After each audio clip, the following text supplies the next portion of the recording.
जय श्री कृष्ण। मैं डॉक्टर सुनील। यूपीएचईएससी को लेकर एक अपडेट आया है जिसे आप अपनी स्क्रीन पर देख सकते हैं। चलिए आपके साथ न्यूज़ को पढ़ा जाए। अध्यक्ष का आता पता नहीं और 1017 पदों पर फंसी भर्ती। पहले न्यूज़ देख लेते हैं, उसके बाद हमको क्या पता है वो हम बताएंगे। अभी हमने न्यूज़ को पढ़ा नहीं है। न्यूज है कि उत्तर प्रदेश उच्चतर शिक्षा सेवा आयोग के अध्यक्ष का कार्यकाल 6 फरवरी को पूरा हो चुका है। आयोग में वर्तमान में केवल 2 सदस्य हैं और ऐसे में विज्ञापन संख्या 51 के तहत अशासकीय महाविद्यालयों में असिस्टेंट प्रोफेसर के 1017 पदों पर भर्ती की प्रक्रिया फंस गई है। आयोग में अध्यक्ष का वही सारी बातें बताई गई हैं जो ये हर बार बताते हैं कि अध्यक्ष के कितने पद हैं, सदस्य के कितने पद हैं, क्या चल रहा है। सिर्फ 2 सदस्य रह गए हैं और कोरम नहीं है। कोरम के अभाव में आयोग के सभी जरूरी काम ठप हो गए हैं। इनमें सबसे ज़्यादा महत्वपूर्ण असिस्टेंट प्रोफेसर की भर्ती प्रक्रिया है। अब काम की बात क्या है कि नए अध्यक्ष की नियुक्ति के लिए अभी तक कोई विज्ञापन जारी नहीं हुआ है और न ही सदस्यों के रिक्त पदों पर कोई नई नियुक्ति हुई है।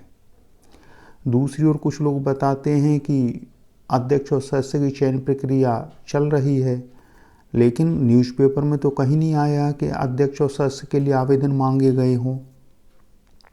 अगर आपको कोई ऐसी जानकारी है कि किसी न्यूज़पेपर में, क्योंकि बिना न्यूज़पेपर में सूचना दिए ये भर्ती हो ही नहीं सकती है कि अध्यक्ष और सदस्य के लिए कोई भी आवेदन करेगा उसकी अर्हता होती है, लेकिन न्यूज़पेपर में ऐसा कोई विज्ञापन तक नहीं आया है, तो भर्ती कहाँ हो रही है।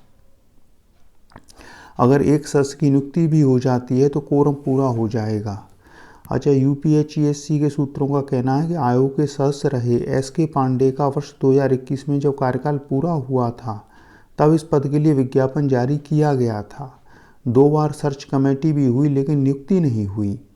अगर शासन चाहे तो पुराने विज्ञापन के तहत सदस्य के एक पद पर नियुक्ति तत्काल कर सकता है। ऐसे में सदस्यों की संख्या बढ़कर 3 हो जाएगी, कोरम पूरा हो जाएगा और भर्ती प्रक्रिया आगे बढ़ सकेगी। और आवेदन से ही 20 करोड़ रुपए की कमाई कर डाली। 1 लाख से ऊपर आवेदन आए, आवेदन शुल्क के रूप में तकरीबन 20 करोड़ रुपए की कमाई की गई। अभ्यर्थियों की ओर से जमा की गई धनराशि आयोग के खाते में 6 माह से पड़ी है, लेकिन आयोग अब तक परीक्षा तिथि घोषित नहीं की। अनारक्षित और ओबीसी वर्ग के अभ्यर्थियों के लिए 2000 रुपये के आवेदन शुल्क। कहने का तात्पर्य ये है कि इस खबर के माध्यम से बताया गया है कि अभी ऐसा कुछ भी नहीं है कि परीक्षा कब होगी, लेकिन एक जो सूचना है विश्वस्त सूत्रों से वो ये कहती है कि यही आयोग विज्ञापन संख्या 51 की भर्ती कराएगा। सबसे बड़ी चीज़ जो हम चाहते थे कि ये अध्यक्ष विदा हो जाए, अध्यक्ष विदा हो गया। अब परीक्षा इस संस्था से होती है नई संस्था से होती है, कोई फ़र्क नहीं पड़ेगा, क्योंकि ये जो अध्यक्ष थे ये जड़ बुद्धि के थे। छात्रों को क्या शिकायतें हैं आयोग से उस पर उन्होंने कभी कोई संज्ञान नहीं लिया। अपने मन में जैसा आया वैसा किया। आयोग के व्यक्ति जब किसी पद पर बैठता है तो वो यही करके जाता है जैसे ये अध्यक्ष करके गए। तो बहुत अच्छा हुआ कि इस अध्यक्ष से आयोग को मुक्ति मिली। और जहाँ तक है परीक्षा के बारे में आगे कोई न्यूज़पेपर में ही समाचार आएगा, लेकिन बहुत संभव है यही आयोग परीक्षा लेगा। तो चलिए अब आपको अपना फेसबुक भी दिखा देते हैं, उसको भी थोड़ा देख लीजिए, क्योंकि ये तो भौतिक चीज़ें हैं और जो असली चीज़ है उसको आपको अवश्य जानना चाहिए। ये हमारा फेसबुक पर एक ग्रुप है जन्म कुंडली। जन्म कुंडली इसमें आप आएंगे तो इसमें आपको ट्रू एस्ट्रोलॉजिकल प्रेडिक्शन मिलेंगे। और इतना सब कुछ तो खैर नहीं बता पाएंगे एक वीडियो में। आप इन वीडियो को यूट्यूब पर जाकर देखिए, आपके ज्ञान में वृद्धि होगी। और जो कुछ बताया जाता है वो 100% सही होता है। और उसकी जो हमने प्रेडिक्शन दिए हैं वो आपको इस ग्रुप में मिल जाएंगे। जैसे एक लड़का है सौरभ, ये डीएसपी हो गया है।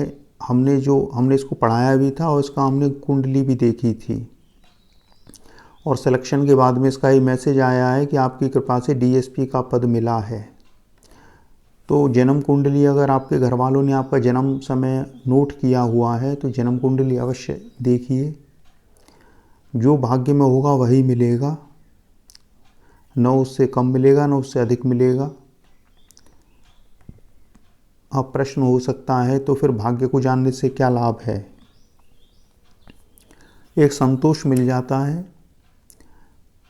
अगर देरी होती है तो व्यक्ति उसे पहले से जान लेता है और आराम से रहता है, फिर परेशान नहीं होता है। कुछ उपचार भी हो जाते हैं, उपचार भी कर लेता है तो बड़ी शांति मिलती है। ये शांति के लिए ही ये DIG हैं, ये गोवर्धन महाराज की परिक्रमा कर रही हैं। पूरी दुनिया शांति के लिए भटक रही है और जिन पर नौकरी है वो नौकरी के लिए भटक रहे हैं, नौकरी वाले शांति के लिए भटक रहे हैं। तो ज्योतिष से जुड़िए और इसमें आपको हमारे सारे प्रेडिक्शन देखने को मिल जाएंगे। इस वाली पोस्ट में आप पाएंगे 5 फरवरी 2021। इसमें आप देख सकते हैं कि 100% सटीक प्रेडिक्शन के लिए ये सारे लिंक आपको यहाँ मिलेंगे। गौरव शुक्ला IAS का हुआ, सौरभ का हुआ, अनुज मिश्रा DSP हो गया, शिवानी का हो गया, ये सारे आपको यहाँ लिंक भी मिल जाएंगे। आप चाहे तो लिंक पर जा सकते हैं और जो कुछ है आंखों के सामने देखिए। 15 नवंबर 2017 का अनुज मिश्रा का लिखा हुआ, ये भी DSP हो गया। ये हमारा दूसरा ग्रुप है एस्ट्रोलॉजी नो योर फ्यूचर, सारे लिंक दिए हुए हैं। लिंक पर क्लिक करेंगे आपको प्रेडिक्शन लिखे मिल जाएंगे, पुरानी डेट के लिखे हुए हैं। ये एकदम प्रमाणित चीज़ है कि पुरानी डेट का लिखा हुआ आगे चलकर सत्य हुआ है। तो ये आप देख लीजिए, ये हमारा जन्म कुंडली का ग्रुप है और इसके आगे ये हमारा फेसबुक है। आप फेसबुक पर भी आ जाइए, फेसबुक पर भी आ जाइए, फेसबुक पर जुड़ सकते हैं। ये हमारे पिताजी हैं। हम नहीं समझते जैसी पुलिस की सेवा इन्होंने की कोई कर सकता है या कर पाएगा। इंस्पेक्टर थे लेकिन IPS हाथ जोड़ते थे, गुरुजी कह के ज्ञान लेते थे। विलक्षण प्रतिभा थी। ऐसा ज्ञान, ऐसी सर्विस अब संभव नहीं है।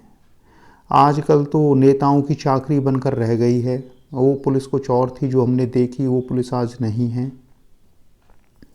आज तो ऑर्डर आता है उसको फॉलो करते हैं, जबकि किसी व्यक्ति को ऑर्डर फॉलो करने से पहले उचित अनुचित का विचार करना चाहिए, क्योंकि कर्म व्यक्ति का अपना होता है, धर्म सभी का अपना अपना होता है। धर्म के मार्ग पर व्यक्ति अकेला चलता है। ये नहीं होता कि ऊपर से आदेश आया और आपने गोली चला दी। आदेश देने वाला तो कानून की नज़र में बच गया, धर्म की नज़र में फंसेगा, लेकिन उसका गलत आदेश मानकर व्यक्ति की अधोगति हो जाती है। तो न वो पुलिस रही, सब कुछ बदल गया। ये हमारी सिस्टर हैं, सुप्रीम कोर्ट में एडवोकेट हैं, इनको मीडिएटर बनाया गया है। ये आप फेसबुक पर जुड़ जाइए, रिक्वेस्ट भेज दीजिए और आप हमको मैसेज भी कर सकते हैं। तो चलिए फिर, ये एक हमने ट्वीट किया था कि हम पुलिस वाले हैं, वर्दी की गरिमा को समझते हैं। और यहाँ पर देखेंगे आप, तो हमने जो ट्वीट किया था उसके बाद सरकार ने उस पर एक्शन लिया और आदेश हुआ कि ड्यूटी पर सोशल मीडिया से दूर रहेंगे पुलिसकर्मी। हमने जो ट्वीट किया था देख लीजिए, जो हमने लाइन लिखी है कि पुलिसकर्मियों के सोशल मीडिया के पर्सनल यूज पर प्रतिबंध लगना चाहिए 5 फरवरी को, और 8 फरवरी को वही न्यूज में आ गया कि सोशल मीडिया से दूर रहेंगे पुलिसकर्मी। 8 फरवरी को फिर आया था। तो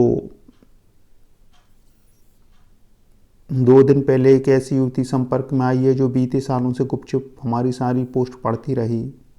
चलिए ठीक है, लोग आते हैं चले जाते हैं।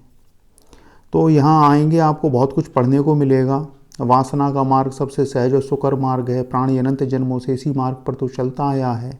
दिन प्रतिदिन वह इसमें और गहरे धंसता जाता है। आश्चर्य, वह अपनी मुक्ति का कोई उपाय नहीं सोचता। कुछ करके दिखा दूं जिससे नाम हो जाए, अनंत जन्मों में यही तो किया है। तुम्हें पिछला कुछ याद नहीं पड़ता। आश्चर्य, इस जन्म को भी उसी उधेड़बुन में गंवा रहे हो। समय के साथ तुम घटते जाते हो। आश्चर्य, तुम पहले से अधिक अहंकारी हो गए हो। तनिक ठहरो और विचार करो, मत करो व्यर्थ इस अनमोल जीवन को, जो हुआ उसे भूल कर पकड़ो अब मुक्ति के मार्ग को तुम। ये अर्थ बहुत गहरे हैं। ये शब्द आपको दिखाई जो दे रहे हैं, इनके अर्थ बहुत गहरे हैं। वासना क्या है, मार्ग क्या है, सहज क्या है, सुकर क्या है, प्राणी क्या है, अनंत क्या है, जन्म क्या है, दिन प्रतिदिन क्या है, एक एक शब्द पर एक एक घंटे बोला जा सकता है। तो चलिए जो पुरानी न्यूज़ पर वापस आ जाते हैं, पुरानी न्यूज़ पर वापस आ जाते हैं। पुरानी न्यूज़ क्या कहती है कि अध्यक्ष का आता पता नहीं, 1017 पदों पर फंसी भर्ती। ठीक है, जब होगी हो जाएगी, अध्यक्ष तो विदा हो ही गए। तो चलिए फिर वीडियो को समाप्त करते हैं। कमेंट में अपनी प्रतिक्रिया दें। मौन रहना एक मनोरोगी होना होता है। जो व्यक्ति मौन रहता है वो एक रोगी होता है। या तो मूक होगा, बोलेगा ही नहीं। तो जब ईश्वर ने वाणी शक्ति दी है, उंगलियां कमेंट करने के लिए दी हैं, तो प्रतिक्रिया देना चाहिए। चलिए फिर, जय श्री कृष्ण।